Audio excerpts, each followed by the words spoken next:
What's up, folks? This is Acid Roots here. So I'm going to review MGK's latest project, which is Tickets to My Downfall. So this project is a departure from everything else that MGK has done, with the exception of the song, the exception of a couple songs off Hotel Diablo, I Think I'm Okay, and Hollywood Whore.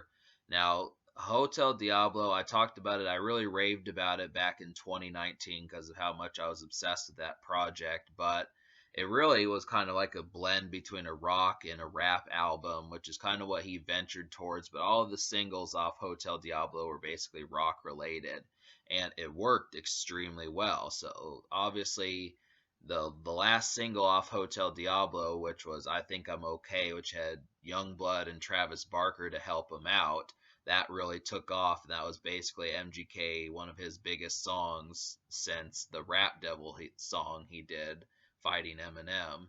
And so people liked it. He came back and he worked throughout 2020 on Tickets to My Downfall. He started with the single Bloody Valentine, and he basically just completely changed his style. So what you got here was a bunch of punk rock.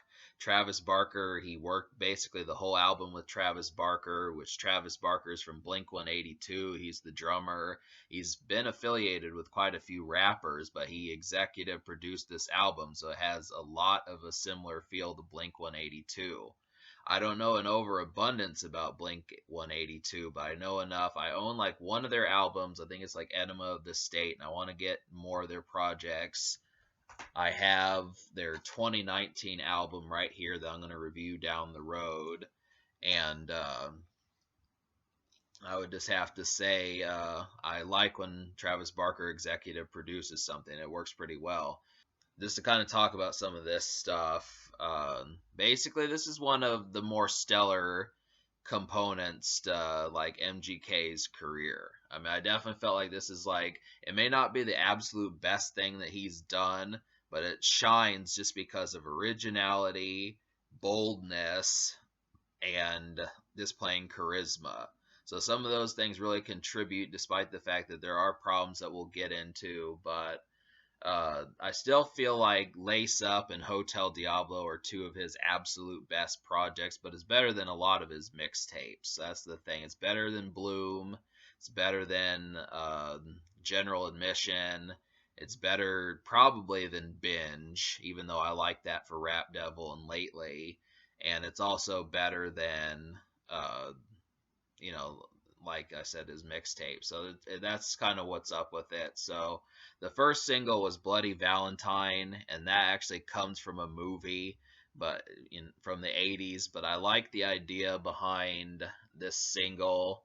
It's upbeat. It's just right to the point. It's not. It's like something you could sing at karaoke or something. It's punk rock. MGK doesn't rap, and if you're expecting him to rap on this project, he doesn't. But he does a decent job with singing. Before we get to that, I'd say like him being shoehorned into all of a sudden being a punk rock singer, it's not quite as terrible as you may think it is, but he's not like uh he's not the guy from Maroon 5.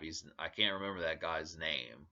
He's not the Maroon 5 singer, and he's not like Bruno Mars and stuff. So that's just kind of the situation. But he does decent. I mean, that's the thing. You got to understand that MGK has always been kind of more like a hooligan, more so than like an actual punk rocky. I mean, but punk works pretty well for him. But My Bloody Valentine, um, it's basically an upbeat kind of single. It has the right attitude and such, it has the right kind of placement, and I think this is one of the best songs to introduce you to this project. If you're going to try it out and kind of have like a taste for it, I just would have to say like The Rock, I mean, he basically has a band for this, so it's not anything to do with rap, but it really did feel like a rock single. It felt like something that any standard punk rock or regular rock band could do and pull it off pretty well. So he has that to his credit. So that's one for one in terms of singles off this project. But I didn't like Concert for Aliens. I mean, that's another one that felt like just like a Green Day or Offspring or Fall Out Boy or some sort of single like that, but didn't quite do as well. I mean, I felt like the melody from some of that, there needs to be some degree of melody with these singles. I think that kind of contributes to MGK's success, is not just having it be a complete rock band type song or album. It has to have like some degree of melody, like some bands will do, like Trapped or Linkin Park or some of those type folks that have like some backdrop in there to kind of assist the project. And Bloody Valentine and My Ex's Best Friend do that, but Concert for Aliens didn't. So I didn't quite have as much. I felt like that might as well. I mean, it kind of loses MGK's kind of flavor where he kind of comes off as more of like just a Blink 182 or Green Day clone. So, I mean, even if it's a decent single and it's a decent rock single, if you didn't know it was MGK, I felt like the other two singles he released, outdid them. So My Ex's Best Friend is another one, and that felt like another rock song that you're getting ready to go out, and it's the weekend, it's Thursday, it's Friday, it's whatever, and you're getting ready to get crunk, hit up some women on your phone and that sort of stuff, just to kind of get ready, get started. And I like that.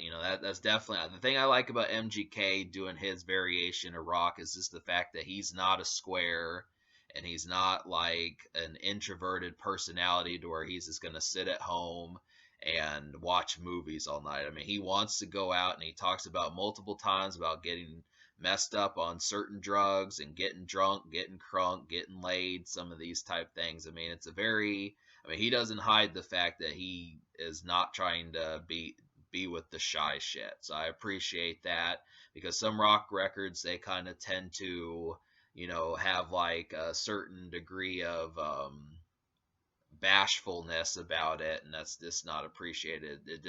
It's either bashful or it's kind of an idealism behind like public relations and censorship to the point where they're not gonna say the stuff that they're doing. It's just kind of implied. So that's kind of the thing. I mean, My Ex's Best Friend is this highlight. That's definitely one of the best songs on this album, and I enjoyed it. That's the thing. They're good. I mean, I definitely think you'll like both of those.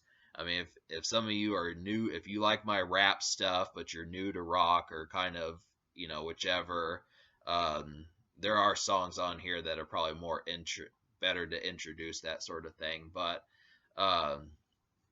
so yeah, this record is good. I mean, that's the thing. It's not like a 9 and 10 out of 10, but it is for originality. It wins points, but it still does a rather above average job, just because it's a rapper doing this. And that's the thing. MGK has always been rap, so to kind of have that atmosphere and kind of talk about it and be able to say, well, what else can he do, all things considered, that's pretty good. So, I mean, really the only rapper that shows up on here is this Trippy Red, but there are some rap affiliates like Black Bear and Ian Dior and Halsey even who show up on here, but they don't contribute too much. I mean, I feel like Black Bear and Ian Dior at least kind of provide, like, they fit the aesthetic, is because they're not really rappers as much as just rap singers.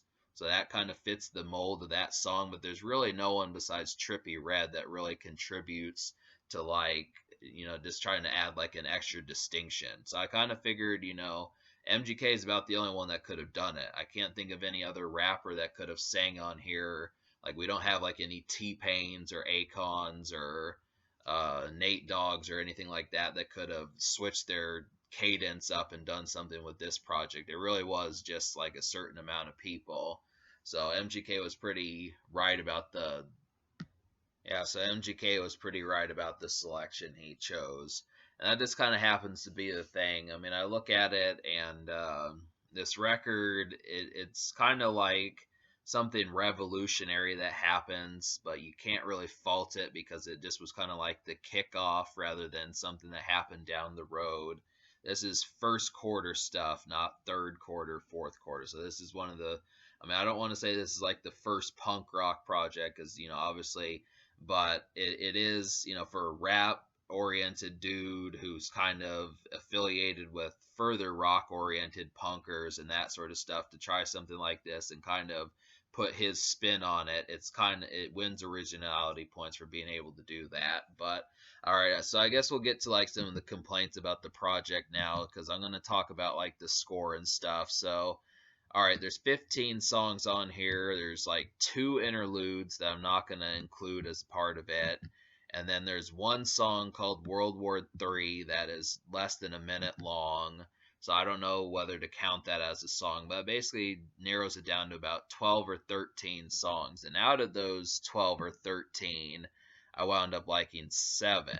So that's kind of the thing. So I'll go ahead and list those for you. So these are the songs I recommend that you probably need to take a look at. So that would be Kiss Kiss, Drunk Face, Bloody Valentine, Jawbreaker, My Ex's Best Friend, Nothing Inside, and All I Know.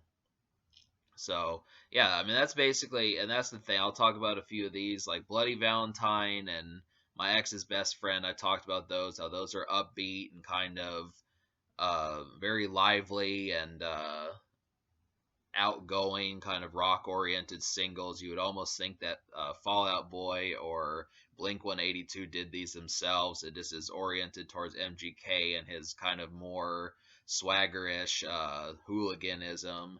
But and it's not like I think he's a hooligan, but he just has more of an edge to him than most standard rockers do. And it's this kind, and there's some other ones like I liked Trippy Red on All I Know. That was a good combination there. And then Drunk Face was one of my favorite tracks on the project. That had a real good hook. Kiss Kiss was another good one. I mean, those are just some of the ones I would go for right away. Basically, the first few songs that you hear on this project, song 2, 3, 4, those songs are some of the immediate highlights. And that just kind of happened to be the thing there. So but yeah, I mean, I almost would have liked Concert for Aliens. I suppose if I was forced to, I could probably convince myself somewhat to like it, but it's not an immediate highlight. And for me to talk about like a few of these, I didn't quite enjoy the title track for about the same reasons I didn't like Concerts for Aliens.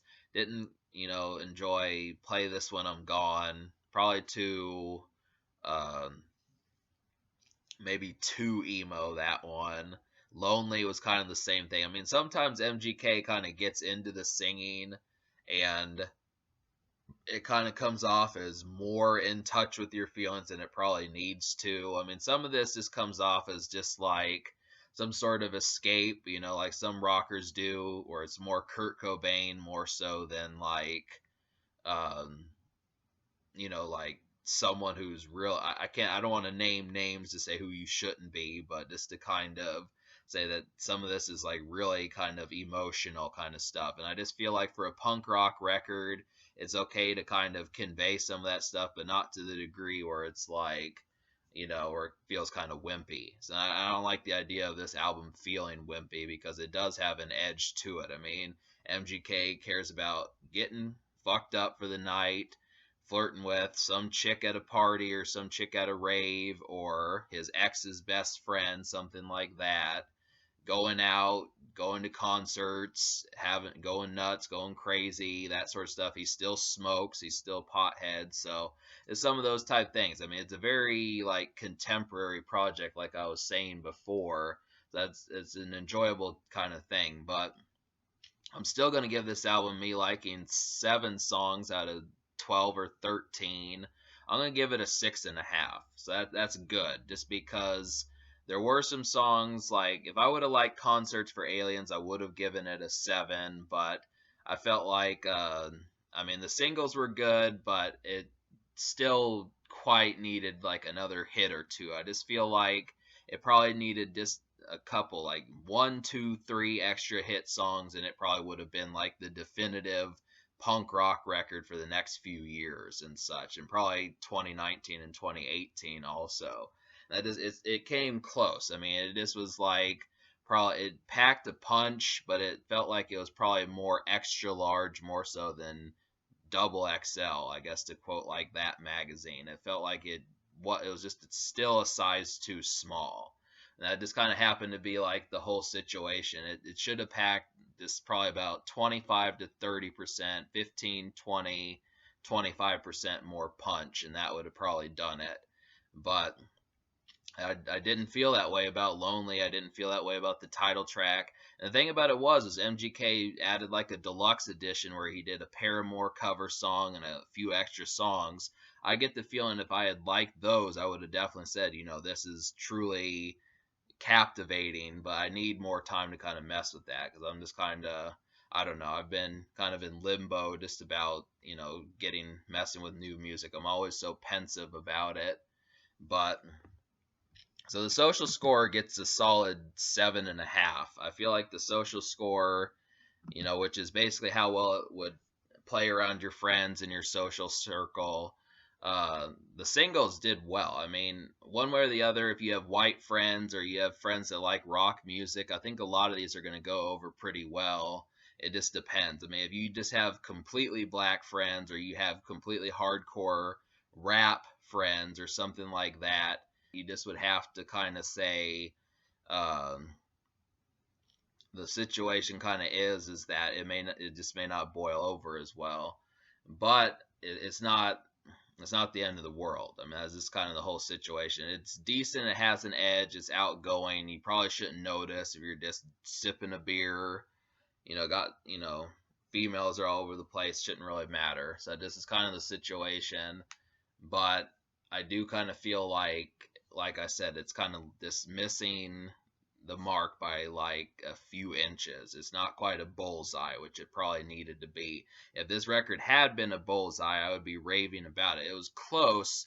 It's basically close but no cigar. And I don't even want to say no cigar. I would say you could have 3 cigars, you got 2 instead. And this is kind of, there's only how many ways I can kind of say that sort of situation. But that's just kind of how it goes. So, yeah, I just would have to say it's a highlight, but it's not, uh, you know, above everything. So that's kind of the thing.